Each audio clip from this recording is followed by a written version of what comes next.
you and I are both Sony guys, right? Mm-hmm. There was 240 Sony cameras yesterday at that game. So as a Sony community, I think that's a pretty big win.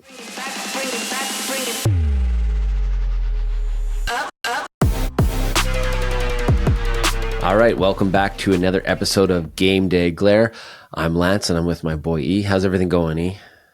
Good. All right. I should say I'm a bit sick, so sorry for my voice and my upcoming sniffles and things of that nature. But yeah, other than that, it's going all right.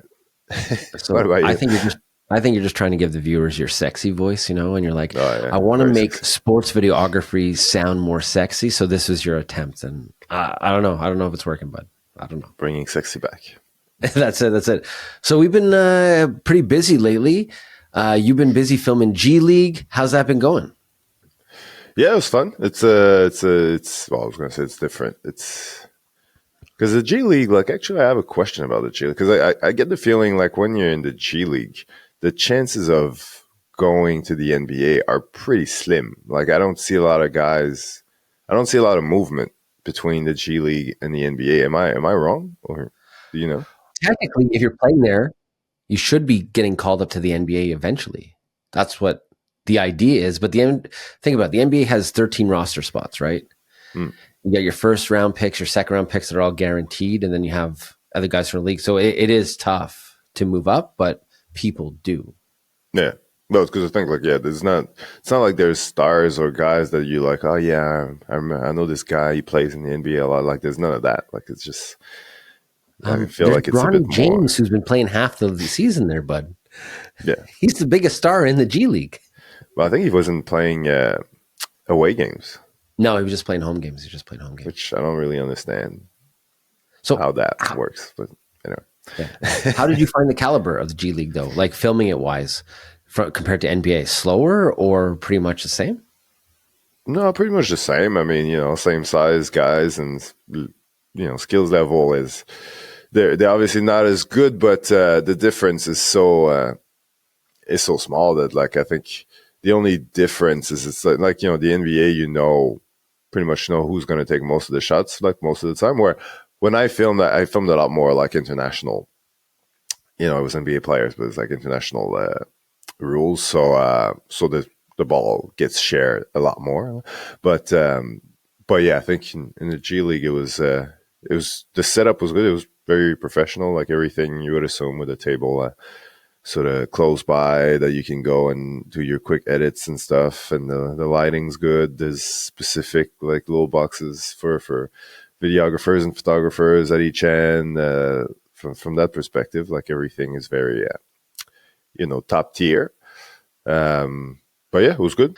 Well, I got Four Nations Cup this week with the NHL all week, so got what's 4 that games exactly? in 5 days. So basically, I feel, and this is just my opinion, so don't be mad, I feel like it's a glorified All-Star game.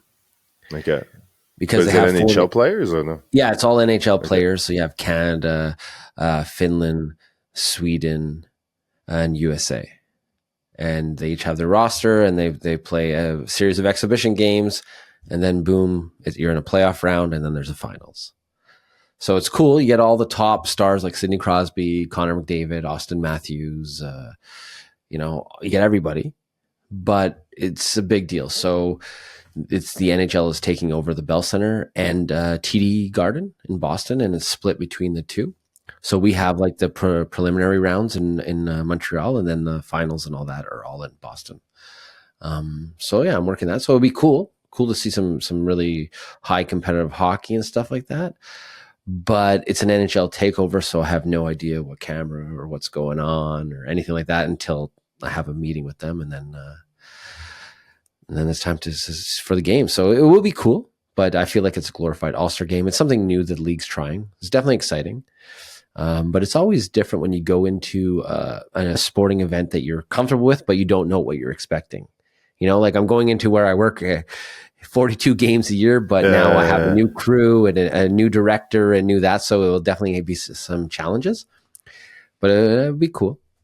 It'll be something interesting to view, and maybe we'll see if it catches on. It's something maybe the NHL will continue further on, because the All Star games, as if in the NBA and in NHL, have kind of taken a hit. The NFL Pro Bowl now is a joke; it's flag football. So they're always looking for ways to how can we make All Star experience better. And I think for this, it was a kind of a cool idea to have this Four Nations Cup instead of an All Star game. Okay, so there's no All Star game this year. This is it. No, no, no. Yeah, because it's a 2 week tournament. So the rest of the guys, if you're not on this team, you got time off. You get to heal up. Like it's perfect to not play in this. Yeah. Like you don't want to be one of those top guys. I feel like I would rather heal up, spend some time with my family, go to a beach somewhere, and get ready for the Stanley Cup playoffs. Yeah. No, it'll be interesting. It'll be fun to see if they actually take it seriously or not. Yeah. I'm going to try and get some behind the scenes footage and stuff like that. It's something that I don't usually do. But my plan is with my little Pocket 3 is to start bringing that more to places to kind of get some behind the scenes footage. So hopefully I'll be allowed to do that, but I have to see what I'm allowed to do and what I'm not allowed to do. It's kind of out of my, it's over my pay grade of what I can do and what I can't do. Yeah. All right. So speaking of like pay grades and project stuff, today we're going to be talking about celebrating the small wins and keeping motivated in sports videography, because it's something that is challenging. Everybody wants to work for pro clubs and for these big projects, but you don't always get to start there. So the idea of today's show is just trying to show you guys like, take the small steps to get there, celebrate the small wins, and you will advance your career and you will get better at this. Let's start from the beginning, I guess. Like if you're a sports videographer, a beginner, your goal is to do this for a living. How do you set your goals? Like what should be your first sort of priority? I think my first priority is trying to get a contract, a small contract to start, whether it's a local youth team, a high school, a college, a junior team, something like that, to try and get my foot in the door and try and gain some experience, because you're not going to get to hit that home run right away. So I think setting a small little goal like that, whether it's like, hey, can I start with a reel for you guys, and then you can move to like an opening video or a player profile, and then maybe a mic'd up video, but kind of set some small goals that are achievable right away and that will add to your portfolio. And are you talking about doing it for money or just the opportunity to get the experience and build your portfolio? Yeah, I think at the beginning you probably won't be able to get it for money if you have no sports experience. But if you do have sport experience, then yeah, try for the money, because you're only going to get what you ask for. Like, no one's going to pay you $1,000 for a gig if you don't ask for $1,000 for a gig. So put it out there and try to get paid. And then, depending on how much the experience is worth for you, then, decide then how much you can charge or how much they can afford, and meet maybe in the middle or something like that. Because look at you, E, and me. We've done stuff in the past where we're not always paid for the event, but that footage is worth more to us than if they paid for the event, because then we could do other stuff with that footage. So you kind of got to weigh what you need in your portfolio or what you need to show future clients in that, and where you are in your career. Like, are you an expert or you're a beginner? That all varies also. True. What was one of the first gigs that you ever did in sports to kind of get your foot in the door? Well, mine's a bit different because I stumbled upon it like a bit by accident, where like the Canadians was my first real like sports gig. So it was already sort of a job, but if, like, for example, when I moved to Australia and I wanted to start doing like sports stuff, and pretty much sort of created my own little agency where I would work with different teams. And I think I just, because it was different. I'm old, so like we're talking like 2011, 2012. It's probably in 2012 that I started reaching out to clubs. So back then, like sports videography as a, entertainment sort of content on social media was in its very early beginnings. Like it started a few years before in Canada and the US and stuff, but when I got to Australia, it wasn't a thing. So it was sort of new, so it was more about convincing them that it was worth investing in that. But yeah, at first, no one really wanted to put, like, if you've never paid, and that's probably the part that's more relatable for people, is like, if you're trying to convince someone to pay for something they've never paid for before, that's the hardest sort of, step. Because yeah, if you're trying to film for a school, for example, and they've never paid for video services, they've had like students come in and film, and usually the students are there because they're filming a specific player that's one of their friends and ask them to film them, things like that. But they've never invested money in that, then it's hard for them to justify allowing like a budget for something they've never allowed a budget for.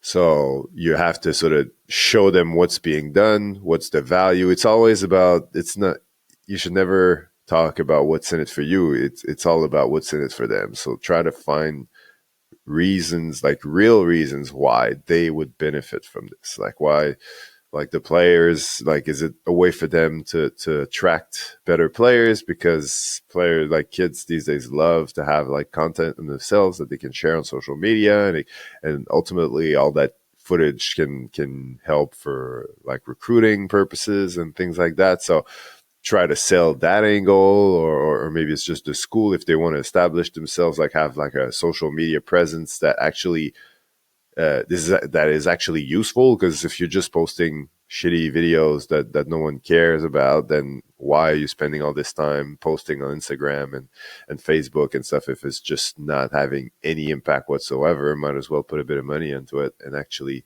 have the impact that you're trying to get. So, and also asking questions like, what are they looking for? What are they trying to achieve on the PR or marketing sort of angle, and try to solve those issues for them. So by having these conversations, talking to people, asking them questions, and then you can figure out what they need, and then you can serve their needs specifically, and that can be just like little goals and little obstacles that you can overcome. And once you do that, the next thing you know, you have a client, and then you do the same thing with another one. And then if in your area schools weren't doing that, now all of a sudden one school is doing it and another school is doing it, then next thing you know, all the schools will be doing it, because now the other schools feel like they're behind and they have to sort of step up and be at the same level as the others. So yeah. It's honestly a great point that you made. It's sell the value and show them the value. And this is something that you will get better the more you do it, because it isn't easy selling videos, but it's easy solving their problem. And their problem is, maybe they don't have the right quality or the right amount of reels or the footage that they need to promote their school, promote their players and that. So make sure you push that value, and then it won't be such a challenge to sell your services. And hopefully they need someone for this position, because a lot of schools don't have a videographer in hand or a photographer in hand.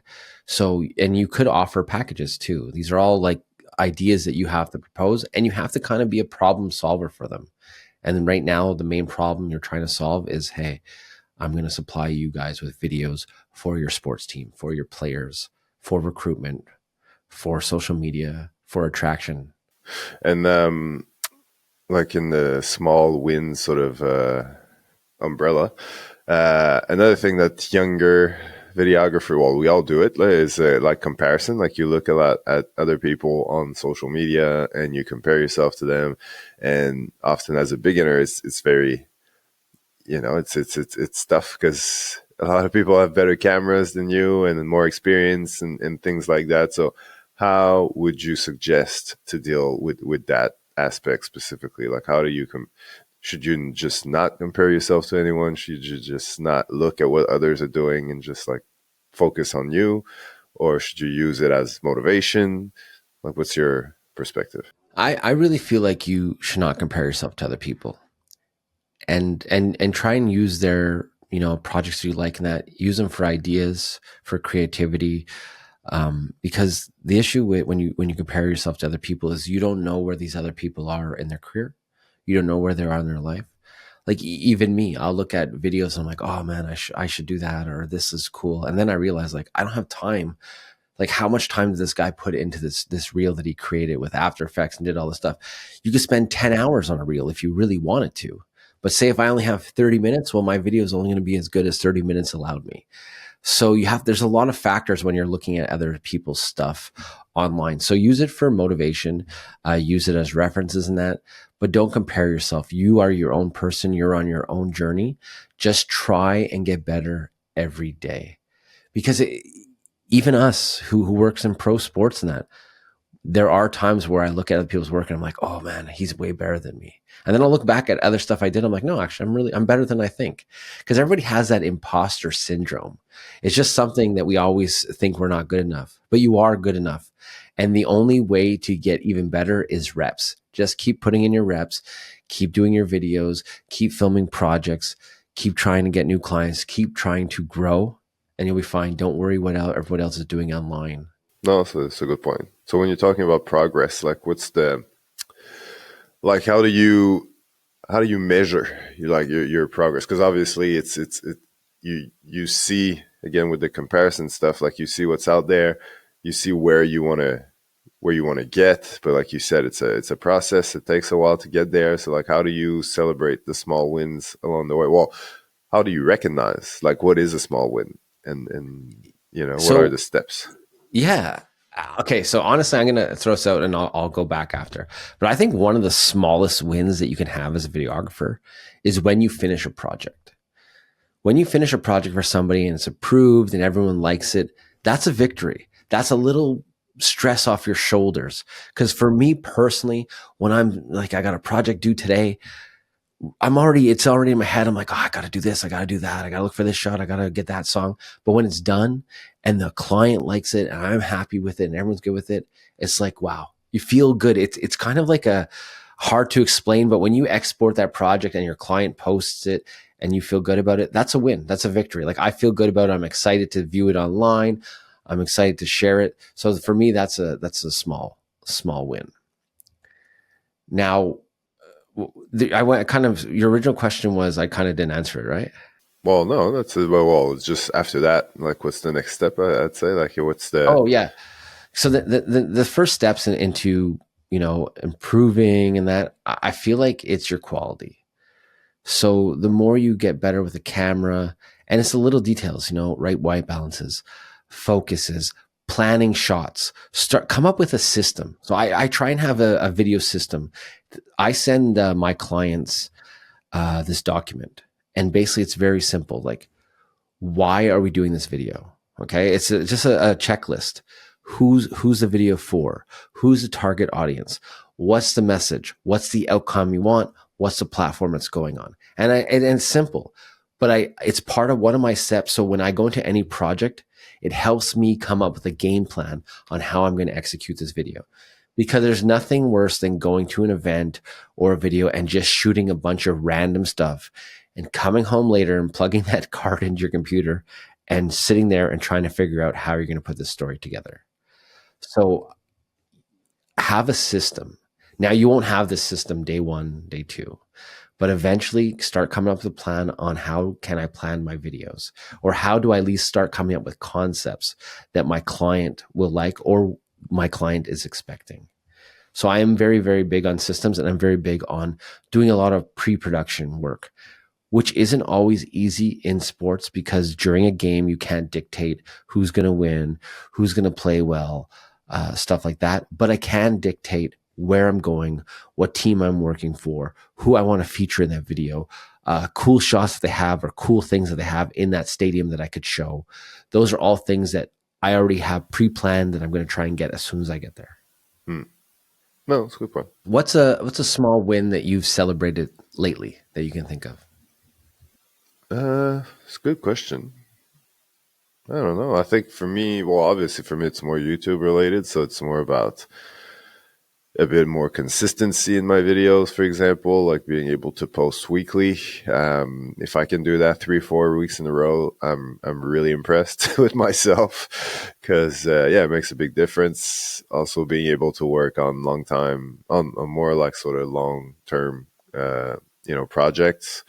So combining the two and making it work, and having personal time throughout. That's usually my number one goal. I always come back to that when people ask me about my business. But yeah, it is.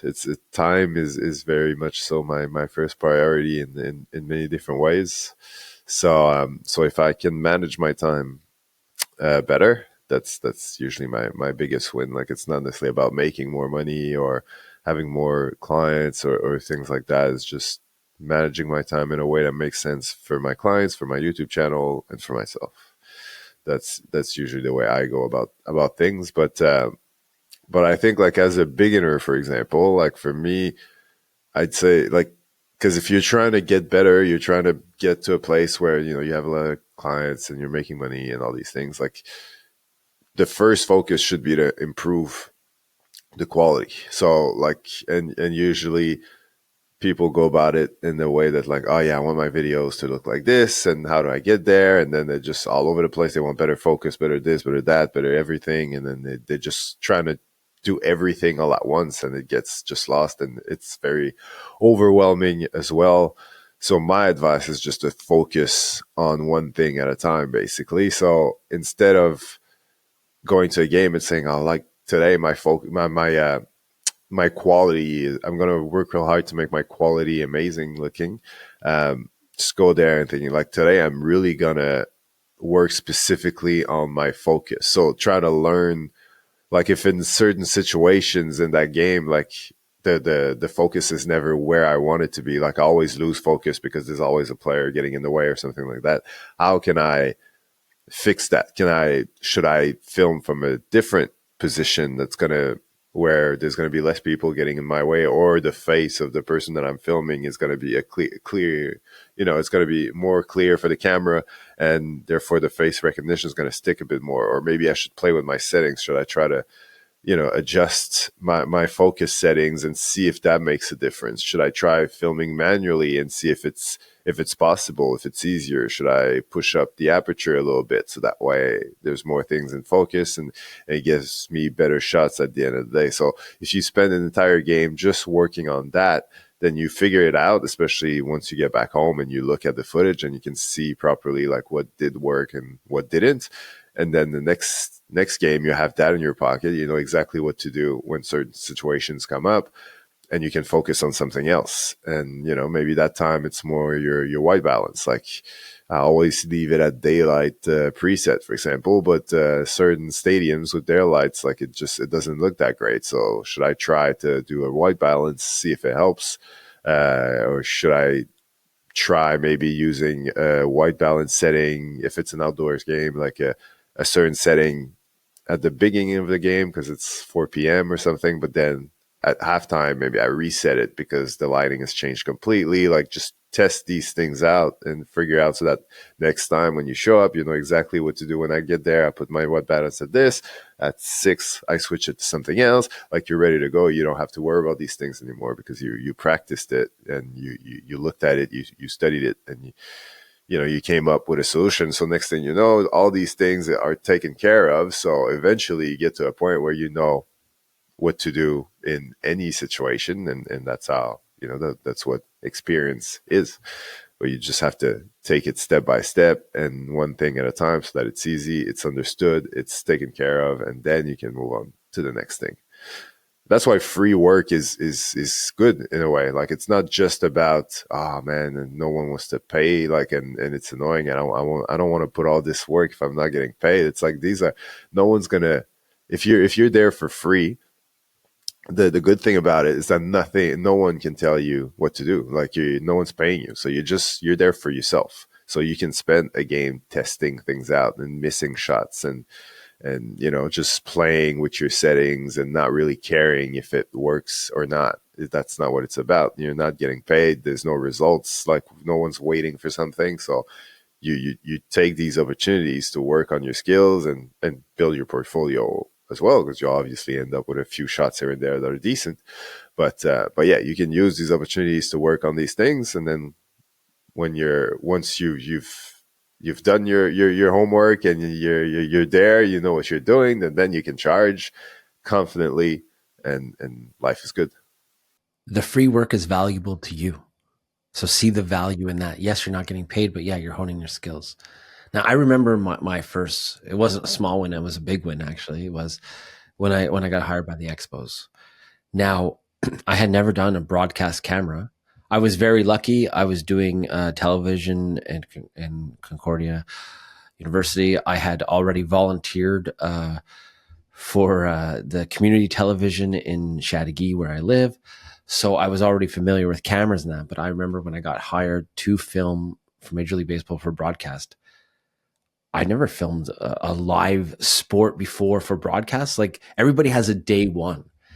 And I remember going to rehearsals and being on that camera. And I was so glad that we had a rehearsal day. And I tried to learn everything I could about that camera. And I practiced everything I could and all the things that could happen in a baseball game of that camera. And my position was actually fairly simple. My first day, we rotated cameras throughout the season, but my first week or two, I was doing the pitcher to the batter.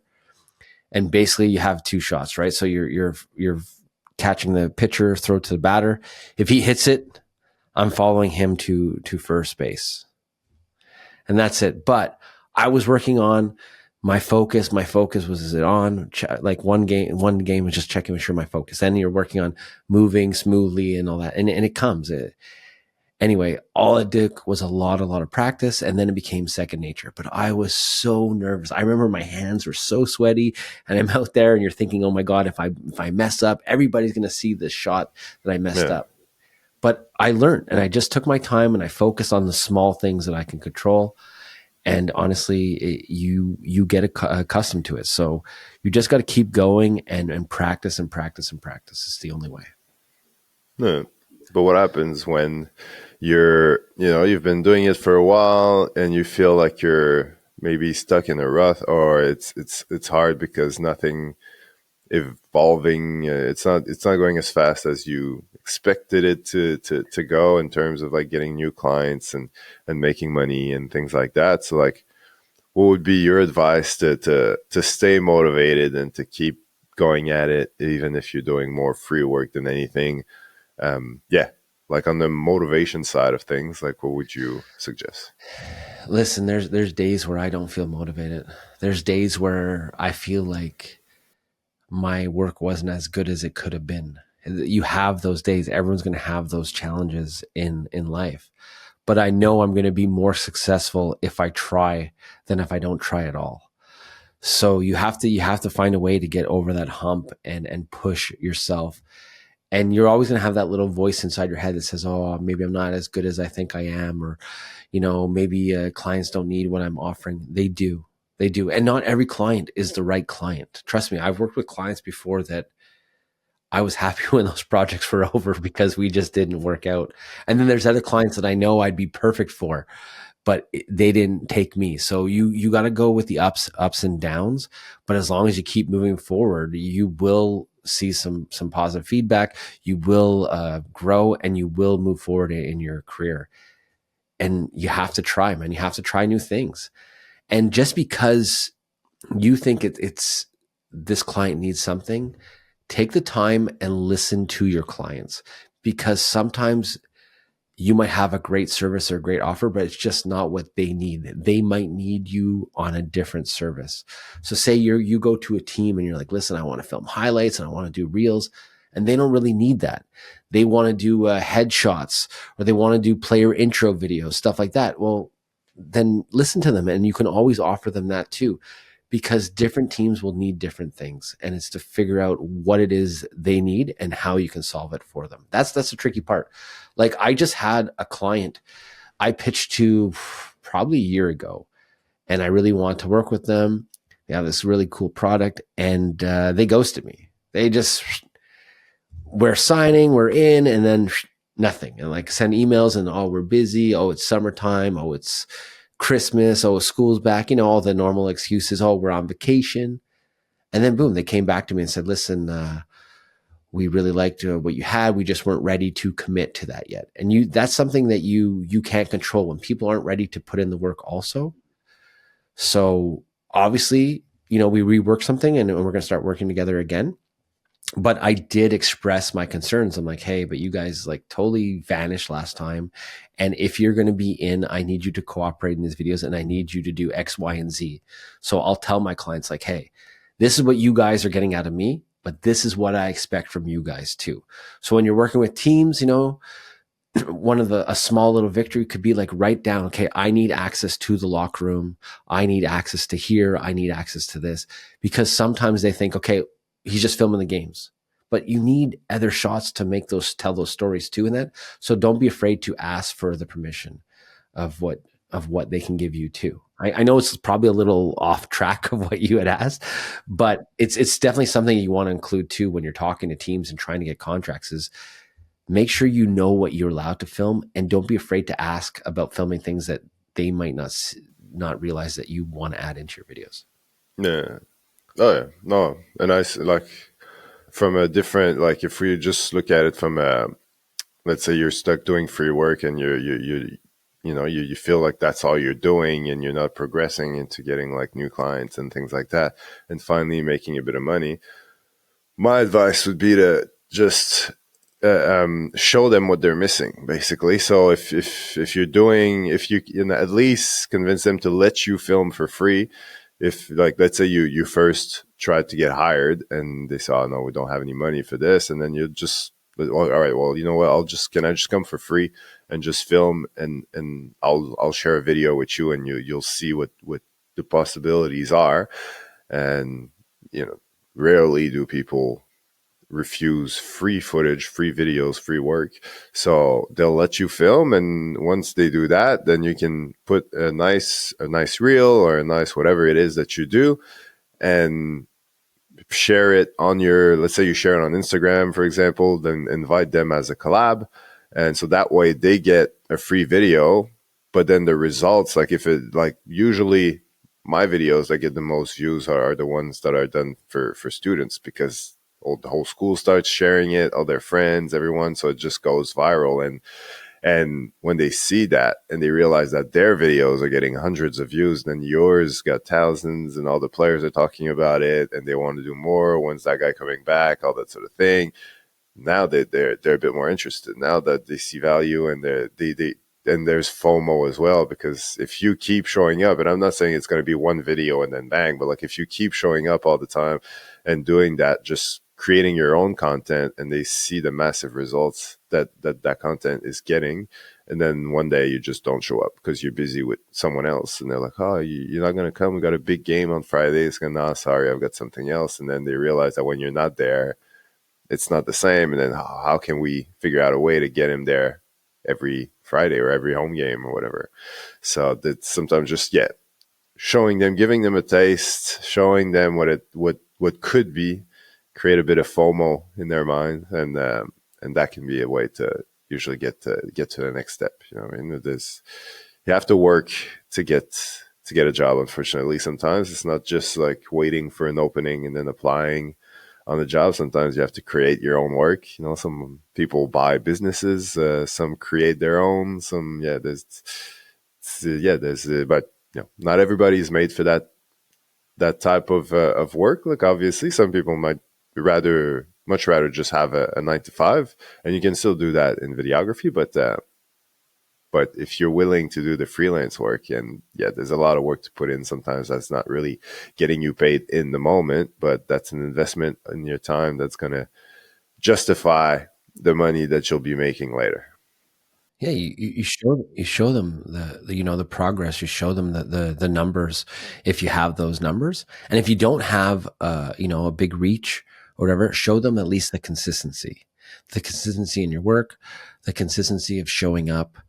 Show them that you're reliable, and show them that you're going to keep posting and keep filming stuff and that, and eventually they will get on board, because everybody needs this right now. I mean, honestly, more people get jobs through social media now than they do through going on Upwork or sending in your CV, or I don't know, LinkedIn or whatever. Like, if you have a cool reel or you have a lot of reach, you can get clients that way.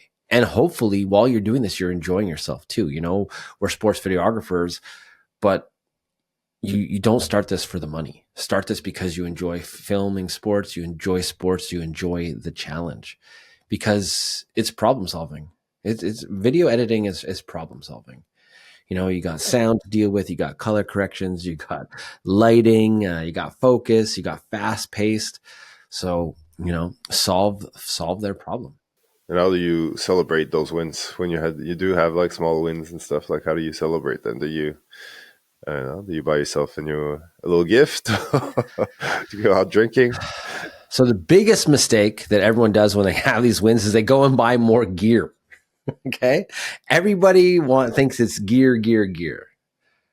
No, you celebrate it by getting more clients. Show those wins to other people and get yourself more clients before you get yourself more gear. Because I'm guilty of it, where I used to think I need this camera to make my videos look like this. No, no, you don't. You don't. You can make, honestly, whether you have a Sony, whether you have an iPhone, it doesn't matter. If you're good at editing, good at storytelling, capturing the right angles, you know, working hard at it, you will have good shots. You don't need the gear. You just need to tell the story and put that story in front of the right people. So celebrate it any way you want, but please do not rush out and go and buy gear right away, because that is what everybody does. And it's a big, big mistake. You can film with whatever you have and it will be good enough, as long as you stick to some basic rules, you know, like some white balance, some color correction, and angles, filming the right angles, telling a story with those angles. That's how you're going to get better. It's not going to be whether I have a A6700 or an FX3. It's not. Yes, the quality will be better on the higher camera at one point, but considering we're sharing all the stuff on social media all the time, just film with whatever you have. Yeah. But at the Well, same time, I'd say like if like buying a new camera like, or a new have it as a whatever, goal. Have it as a goal to buy a new camera, yeah. but don't go and do that right away. Get some Oh yeah, clientele. well yeah, but that's what I mean. Like it's not necessarily about doing it right away. It's more about yeah. For me, it's like don't buy it right away and then expect it to make your videos better. But if you do, you know, you do get you do work hard and you're getting better and you're getting more clients and now you're making money and you've put money aside because of those contracts, then you can use that money to buy that camera that you what you shouldn't do is buy it beforehand and then hope that that's going to make these things happen. Yeah, because I've had a lot of contracts, or supposedly contracts, like, oh, we're going to do this, we're going to do that, and you're like, oh, I have this money coming, I have this coming in. Until you have it in your account, do not count it as if you have it, because things change fast in video. Like just last Thursday, I have a client who already prepaid, and we have a scheduling date. We are filming 15 videos last Thursday. What happens Wednesday night? Oh, we're sick. Oh, we got to push the shoot date. So thank God my client already paid. But what happens if I have a client that I'm counting on that money and they cancel on me? And it happens all the time in videography. Yes, some things you can't control, or people get sick, or games get canceled, or weather, or whatever things happen. And sometimes people just get cold feet. And it could be because of budget or because they're afraid to start investing in video. So don't count your chickens before they hatch. Make sure you have that money before you go and invest back into it. Because I've seen a lot of people do that, go get the best gear and the coolest lenses and whatever, and then they don't have the clientele to back that up, and it's coming out of their own pocket. That's a good point. So if we wrap it all up, basically take the small wins, have like small goals that you can Yeah, work meet towards. along the way and embrace them and celebrate them. Get rich. That's it. Then you're rich. Listen, there are some hurdles along the way. Like I've been guilty of it, or had it create a burnout. Like not that I don't want to create in that, but I will take a day away from my computer and away from editing, even if I'm in the middle of a project. Sometimes you get stuck in a project where you feel like it's not going the place that you want to go. And sometimes you need to step back in that, and you will have hurdles and you will have disagreements with clients on how you've envisioned the project and how they envision the project, and you will have some bumps in the road. The thing is look at it as if it's a video. You're trying to entertain, you're trying to tell a story. Don't take it so seriously. Sometimes just step back a bit. Sometimes give your client what they want, even if it's not what you want. You can still share your opinion, but look at it like you're not saving lives. We're editing videos here. We're working in sports. It's a great industry. So sometimes don't be so serious and kind of step back a bit and take some pressure off yourself too, because we can put a lot of pressure on our shoulders to deliver the highest quality, the best video we can. But some projects, you just don't have the flexibility or the footage that you want to pull off where you originally envisioned it. So don't worry about it, and don't worry about the comments. Don't worry about what people say. Just as long as you're happy with the project or your client's happy with the project, finish it up, move on, and celebrate the small win. Well, I think as well, like if you can, let's say you have a full-time job that has nothing to do with videography and you're starting this as a side hustle, then, get a little contract here and there. Things are getting good. You're getting a few more. And when you get to a point where you're almost making as much money with sports videography than you are with your full-time job, then that's obviously a huge win. Like, because you're getting to a point where you're like, oh, should I do this full-time? Because if I'm doing it on the side and it's taking a lot of my free time and energy, but now I'm actually at a point where I can actually make that switch, then yeah, you've made it. You've won, and then you can build from there. And sky's the limit. The more money you charge, the more clients you have, the more money you'll make. So yeah, just take it one That's a step at a whole other time. episode. That's a whole other episode, eh? Because that's the scariest thing to do, honestly. When you leave a full-time job and you say you want to be freelance or start your own company Yeah. or start your own YouTube channel, that takes excuse my language, but balls, because it's scary. It is scary, man. And Yeah. honestly, maybe we could talk about that one episode on how we both eventually started working for ourselves and how it's going. Because the only thing I'll say is not having a full-time job is very freeing, but stressful at the same time. At first, you're worried about where the next paycheck's coming, where that next client's coming.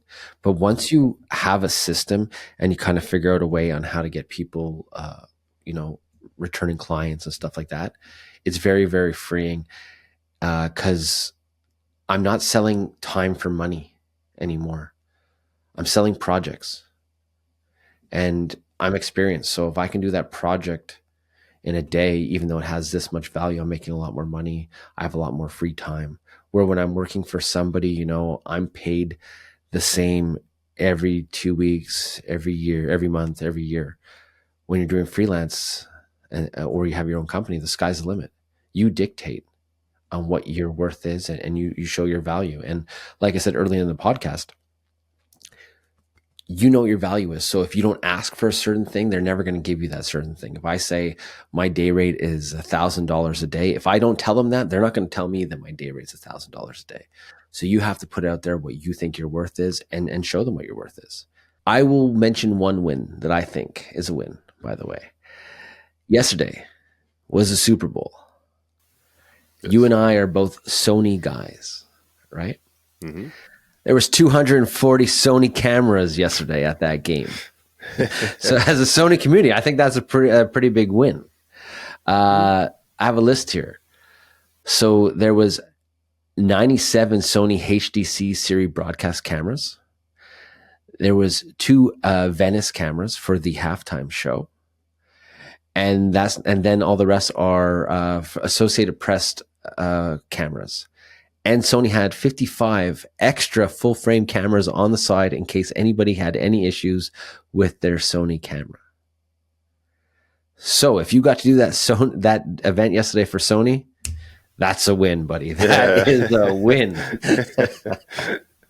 Yeah, I'd like to work on an NFL game. Actually, I've produced content where I had like sent people over there while I was in Australia, but I've never myself been filming at an NFL game.